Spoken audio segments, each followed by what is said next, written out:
டாஸ்மாக் தலைமை அலுவலகம் மற்றும் இதர அலுவலகங்களில்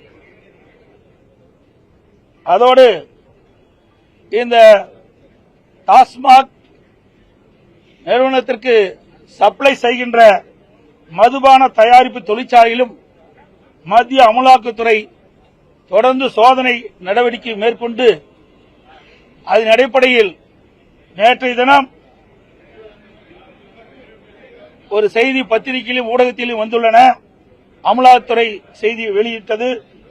அதில் 1000 கோடிக்கு மேல் முறைகேடு நடந்துள்ளதாக செய்தி வெளியாகியுள்ளன. விசாரணை தொடர்ந்து நடைபெற்றுக் கொண்டிருக்கின்றது.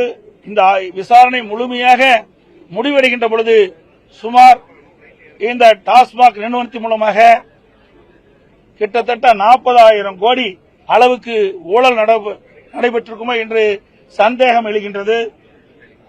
இந்த அரசு அதை பற்றி இன்னும் எந்த ஒரு செய்தி வெளியிடப்படவில்லை.